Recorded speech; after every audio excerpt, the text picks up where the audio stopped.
Moi, mon nom c'est Yolande Mépita et j'ai un parcours assez diversifié. Donc, j'ai travaillé tout ce qui est au niveau de la santé. J'ai travaillé en emploi, en développement économique. J'ai travaillé dans les politiques au niveau du gouvernement. Je travaillais dans l'enseignement comme professeur. Je travaillais comme consultant. Donc, j'ai un peu touché partout. Voilà. Et actuellement, je travaille dans le développement économique au sein d'un organisme qu'on appelle le REDE, le Réseau de développement économique et d'employabilité de l'Ontario. D'accord.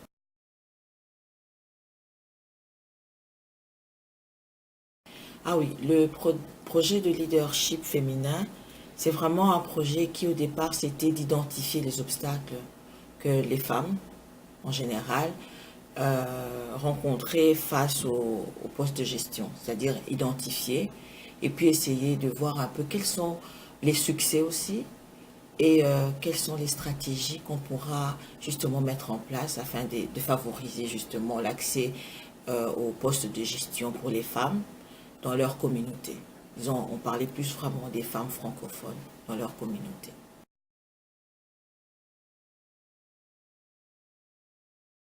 La situation est, comme on peut dire que si on regarde les statistiques par exemple, au niveau de statistiques, on voit qu'il y a une évolution.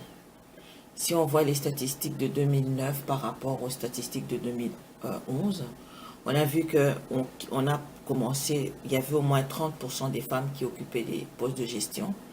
Et actuellement, disons en 2011, 37% des femmes qui occupent. Donc, le taux est toujours un peu inférieur quand on compare avec les hommes, mais il y a une évolution. Mais maintenant, quand on regarde aussi, ça dépend des secteurs. Il y a d'autres qui travaillent comme indépendants, donc leur propre entreprise, mais il y a aussi des secteurs qui touchent, par exemple, la santé, qui touchent le travail social. C'est là où on trouve aussi un nombre assez élevé des femmes. Mais il y a un autre point, c'est que même si il y a cette augmentation, mais les femmes trouvent, on remarque qu'il y a des gestions. Quand on parle de la gestion, on dit poste de gestion inférieur et supérieur. Et on trouve qu'une grande partie des femmes font partie de postes de gestion inférieure. C'est-à-dire ils ont toujours un directeur ou bien quelqu'un qui est au-dessus, qui a vraiment la gestion, comme on peut dire entre guillemets, la gestion supérieure.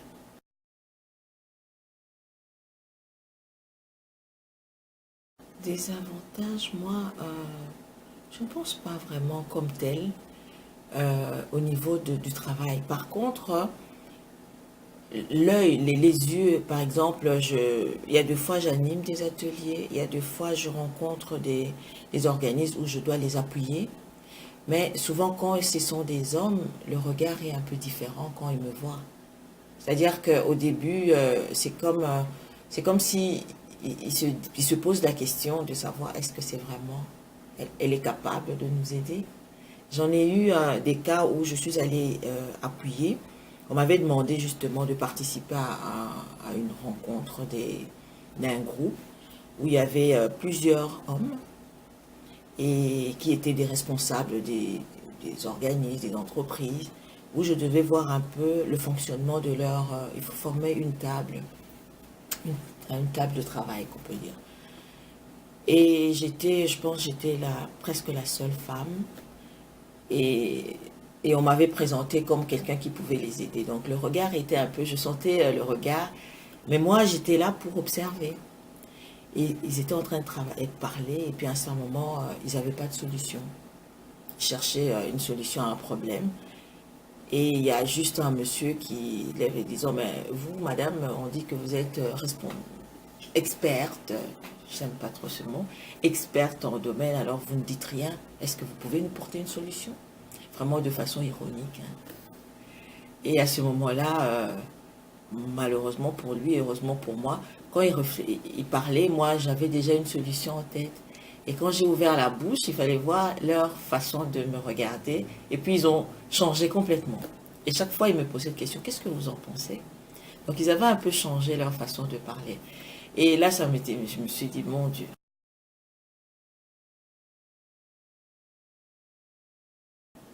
Oui. Au fait, la façon dont le projet s'est déroulé, c'est qu'il y avait eu plusieurs étapes. On a fait d'abord la consultation, on a discuté avec les femmes sous forme d'abord par les recherches, inventaire de données, etc., des écritures. Et puis on a fait des groupes de discussion avec les femmes où on voulait d'abord voir, identifier les obstacles qu'elles rencontrent. Et après cela, on a fait des sondages, et on a fait des sondages auprès des femmes, mais également auprès des employeurs. Et chaque étape, ça nous a révélé des situations, des défis que les femmes rencontrent. Et ça, c'est varié, ça, en commençant par le fait qu'elles se sont senties exclues, du fait d'être une femme. Il y a des fois, il y a moins de possibilités quand on est femme. Il y a des fois au niveau de salaire, par exemple. Il y a des fois même, ils disent, bah, écoutez, on n'a pas des femmes exemplaires qui pourront vraiment nous donner un genre un booster, comme on dit ici en bon français, pour nous dire, bah, écoutez, voici les obstacles que j'ai passés, comment j'ai pu surmonter mes obstacles. On n'a pas des femmes exemplaires. Les autres ont dit, bah, écoutez, on a du mal justement à faire ce lien entre famille et emploi, vu qu'on a des enfants. Souvent on est obligé d'avoir un travail ou soit à mi-temps, parce que avec les enfants ça va coûter cher. Avec la garderie, il n'y a pas de garderie. Il y a des fois il dit, bah, écoutez, on est jugé parce qu'on est une femme, peut-être on est moins compétente que si c'était un homme. Donc on avait vu des obstacles en commençant, en allant jusqu'à se sous-estimer, en disant, ben, est-ce que en tant que femme, je suis capable de faire ce genre d'emploi? Donc, il y avait, et puis, le manque de mentorat aussi. On aimerait bien avoir un mentor. Est-ce que j'ai pas de mentor? Comment est-ce que je peux faire? Et puis, il y a certaines choses où je ne connais pas. Je ne sais pas où aller, comment faire, comment commencer. Pourquoi? Parce que une autre réalité de l'Ontario, c'est qu'il y a un nombre assez élevé d'immigrants, des femmes immigrantes qui, non simplement le fait d'être francophone, on a des difficultés parce qu'on ne parle pas la langue. En Ontario, il faut quand même être bilingue ou au moins parler l'anglais. Et le fait d'être immigrante, on est confronté à une autre culture, une autre façon de voir, une autre conception au niveau de l'emploi. Donc, je dois d'abord comprendre la culture soit entrepreneuriale, soit de l'emploi ici au Canada, avant même je puisse commencer un emploi. Donc, il y avait quand même plusieurs obstacles que les femmes ont dû soulever.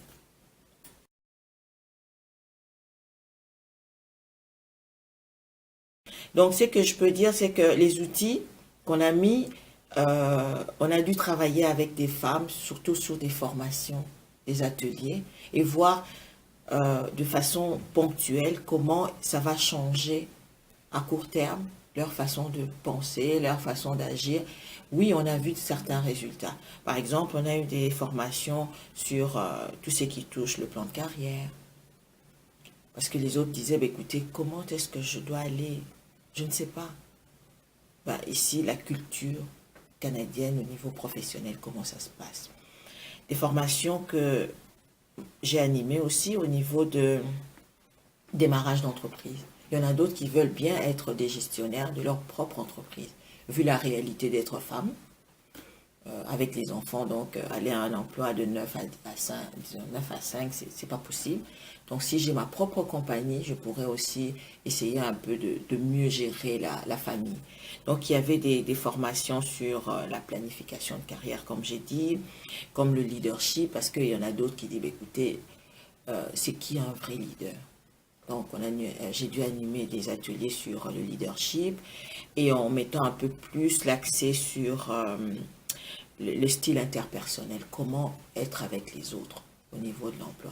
Donc ça, c'est vraiment des outils qu'on a pu créer pour les femmes. Et puis, il y a eu des mentorats aussi, où on discutait avec les femmes, on travaillait avec eux de façon individuelle, à les aider à monter leur entreprise, etc.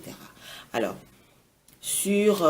et parmi les femmes avec qui on a travaillé, par exemple, on a une trentaine de femmes qui ont suivi des formations, mais dans le cadre du projet, on a gardé 10 pour faire un plan d'action.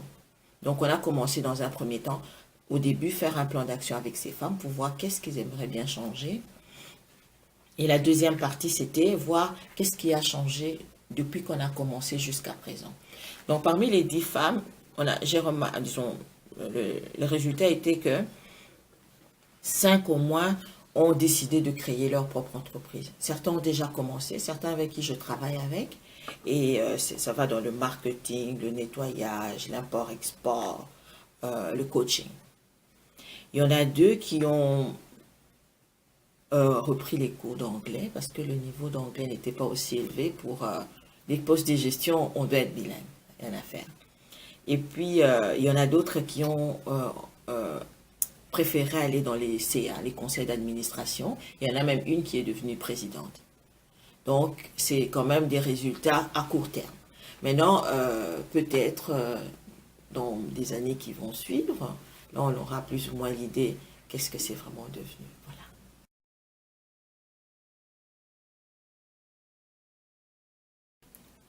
Au fait, les solutions, dans le cadre de cette étude, vu que c'était sur 2 ans, il y avait 2 côtés de solutions. C'est-à-dire, il y avait on voyait il y avait des solutions où ça devait venir par les femmes.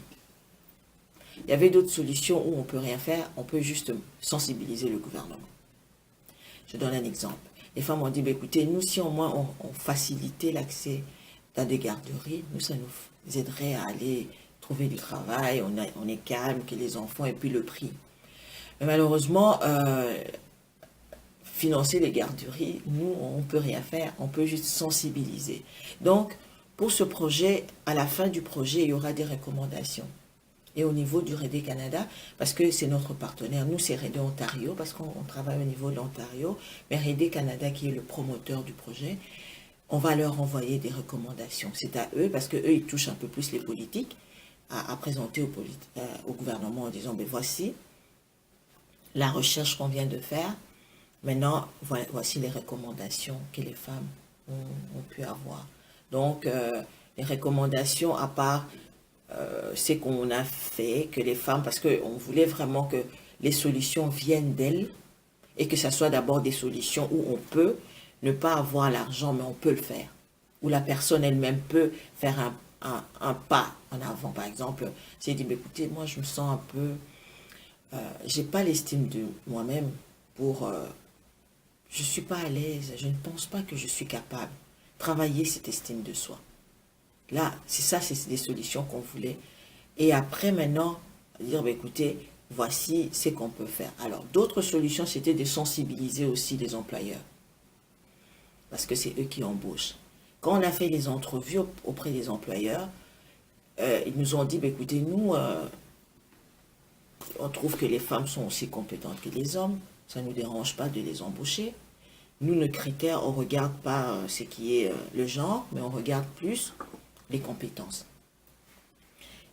Je ne peux pas dire qu'ils ne disent pas la vérité, je ne peux pas dire qu'ils disent la vérité, mais c'est ce qu'on avait comme résultat. Malheureusement, ce n'est pas ce qu'on voit dans la réalité. Est-ce qu'on a interviewé que les employeurs qui sont prêts à embaucher les femmes? Ça, c'est une autre question. Est-ce que parmi les gens qu'on a interviewés, il y avait ceux qui n'aimeraient pas embaucher les femmes? Ça, je ne sais pas. Est-ce qu'ils étaient francs? On ne sait pas non plus, mais c'est ça les résultats qu'on avait.